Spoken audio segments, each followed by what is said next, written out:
Nah, lanjut di nomor 6. Sebuah besi memiliki massa jenis 7.800 kg per meter kubik. Dibentuk balok berongga dengan ukuran panjang kali lebar kali tinggi berturut-turut adalah 30 kali 10 kali 20 dengan satuannya masing-masing adalah cm. Nah, apabila massa balok itu adalah 1 kg, maka massa jenis balok besi berongga dan posisi balok besi berongga jika dimasukkan ke dalam air adalah. Nah, kita identifikasi dulu dari masing-masing. Nah, ini adalah massa jenis dari besi. Itu besarannya adalah 7.800, kita simbolkan dengan rho besi. Kemudian dibentuk balok berongga dengan panjang kali lebar kali tinggi itu 30 kali 10 kali 20. Nah, ini adalah volumenya. Kemudian massa balok itu 1 kilo. Nah, di sini kita hitung dulu untuk volumenya. Nah, volumenya tadi kan masih dalam satuan cm, sehingga kalau misalnya kita kalikan 30 kali 10 kali 20 itu kan hasilnya 6.000. Karena ini adalah volume, maka satuannya jadi cm kubik. Nah, kemudian kita ubah satuannya itu ke dalam meter kubik. Jadi 6.000 kita kalikan dengan 10 pangkat negatif 6. Karena apa? Karena naik 2 tingkat. Sehingga di sini bisa disederhanakan lagi menjadi 6 dikalikan 10 pangkat negatif 3. Nah, selanjutnya kita gunakan persamaan rho sama dengan massa dibagi dengan volume. Nah, untuk massa jenisnya di sini massanya tadi kan ada 1. Massa baloknya 1. Nah, kita tuliskan 1 dibagi dengan volumenya. Volumenya berapa tadi? 6 kali 10 pangkat negatif 3.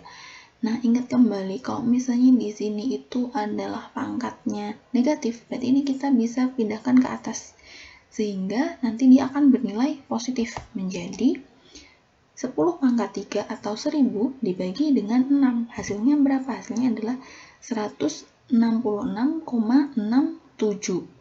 Nah, kemudian tadi itu kalau misalnya kita masukkan ke dalam air, nah kita tahu bahwa massa jenis air itu adalah 1000 kg per meter kubik. Nah, ternyata di sini massa bendanya itu lebih kecil dibandingkan dengan massa jenis airnya.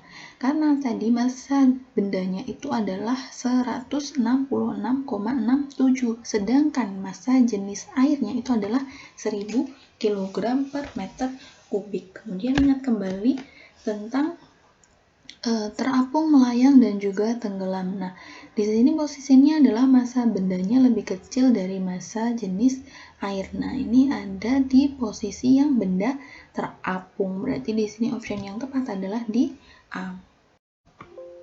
Nomor 7. Ayu dan Dina sedang bermain ayunan di taman. Ayu mengayunkan ayunannya sebanyak 45 kali. Sedangkan Dina 60 kali selama 5 menit. Nah, berapakah perbandingan frekuensi ayunan yang dilakukan Ayu dengan Dina? Nah, di sini Ayu itu mengayunkan ayunannya sebanyak 45 kali. Nah, ini adalah N dari si Ayunya. Kemudian untuk Dina itu adalah 60 kali. Nah, waktunya berapa? Waktunya adalah 5 menit. Nah, 5 menit ini kita ubah dulu ke dalam second. Jadi 5 dikalikan dengan 60 second. Hasilnya adalah 300 second. Langkah selanjutnya gimana? Ingat kembali tentang persamaan dari rumus frekuensi dan juga periode. Nah, di sini kita bisa menggunakan F sama dengan N dibagi dengan T. Karena tadi sudah diketahui nih, banyaknya getaran dan juga waktunya. Selanjutnya kita bisa tuliskan seperti ini. Nah, jadi dari banyaknya ayunan yang dilakukan oleh si Ayu dibagi dengan T dibanding dengan ayunan yang dilakukan oleh Dina dibagi dengan waktu. Nah, getaran yang dilakukan Ayu tadi berapa? Ada 45 dibagi dengan 300 dibandingkan dengan 60 kali per 300 detik. Nah, ini bisa kita sederhanakan menjadi 9 per 60 dibanding dengan 12 per 60. Nah, ini bisa kita bagi. Hasilnya adalah 0,15 dibanding dengan 0,2. Nah, ini ada di option yang D. Nomor 8. Bayu berdiri di antara dua batu besar X dan juga Y. Bayu berteriak 2 sekon kemudian terdengar pantulan suaranya dari batu X. Setelah itu 3 sekon kemudian suara pantulan teriakan Bayu terdengar dari batu yang Y. Apabila cepat rambat bunyi di udara saat itu adalah 340 meter per second, maka berapakah selisih jarak batu X ke anak dengan batu Y ke anak?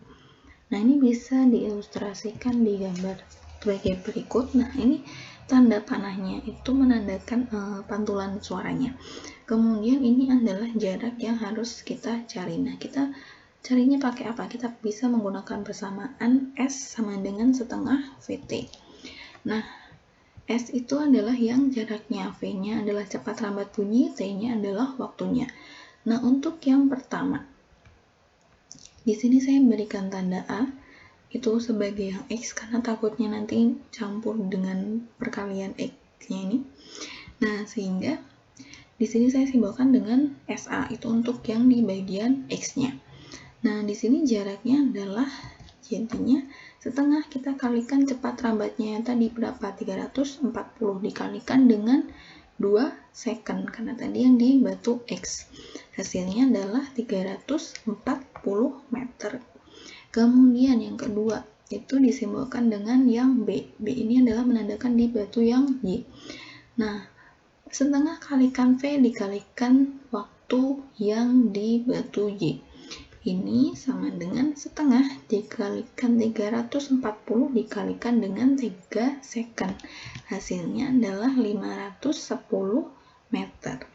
Nah, kemudian tadi yang ditanyakan adalah selisih jarak batu X ke anak dengan batu Y yang ke anak. Nah, sehingga di sini bisa kita cari dari 510 dikurangi dengan 340. Hasilnya adalah 170 meter. Itu ada di option yang C. Nomor 9. Gambar berikut merupakan salah satu cara membuat magnet. Nah, setelah membentuk magnet, maka pH didekatkan dengan besi Kl seperti pada gambar. Nah, jika besi Kl itu menjadi magnet, maka kutub-kutub magnet yang terjadi adalah, nah, kita perhatikan dulu di gambar yang ini. Ingat bahwa yang paling panjang ini adalah kutub yang positif, kemudian yang pendek itu adalah yang negatif. Nah, arusnya itu mengalir dari yang positif sini. Sehingga kita bisa gambarkan arusnya seperti ini. Nah, ini kan naik. Kemudian dia di belakang si magnet ini, dia naik ke atas. Kemudian ketika di depan dia akan ke bawah, arahnya ke bawah. Kemudian dia akan ke bawah terus, ini ke bawah, sampai di sini juga ke bawah, ini ke bawah, kemudian balik di kutub yang negatif, kemudian lanjut terus muter terus. Nah, di sini ingat kembali kaidah tangan kanan. Nah, posisi dari yang di bagian ini itu adalah seperti menggenggam di gambar yang ini. Nah, kita ingat kembali bahwa yang ibu jari itu adalah menandakan ke arah utaranya. Kemudian yang arah 4 jari itu adalah arah arusnya. Sehingga kalau misalnya Q itu adalah arah yang utara, berarti yang P itu adalah arah yang selatan. Nah, karena di sini didekatkan sama besi Kl, maka yang di sini itu kan dekat, berarti ini adalah saling tarik menarik. Berarti yang K itu adalah kutub selatan, kemudian yang L itu adalah kutub utara. Nah, itu ada di option yang B. Nah, nomor 10, perhatikan gambar berikut ini. Jika transformator pada gambar tersebut merupakan transformator yang ideal, maka besarnya tegangan listrik yang terjadi pada lampu adalah, nah, di sini saya simbolkan dengan N1, N2 sama dengan V1 per V2 sama dengan I2 per I1. Nah, pada dasarnya juga sama. Kalau misalnya kita menggunakan P dan juga S. Nah, di sini untuk yang lilitan pertama itu adalah yang 800 lilitan, kemudian lilitan kedua adalah yang 200 lilitan, kemudian voltase yang pertama adalah 220 volt, kemudian yang voltase kedua itu adalah yang akan kita cari, sehingga bisa dituliskan seperti ini. Nah, ini 800 dibagi dengan 200 kan hasilnya 4, sehingga 4 ini bisa kita kalikan dengan V2 menjadi 4V2 sama dengan 220. Nah, sehingga besarnya V2 itu adalah 220 dibagi dengan 4, hasilnya 55 volt. Itu ada di option yang D.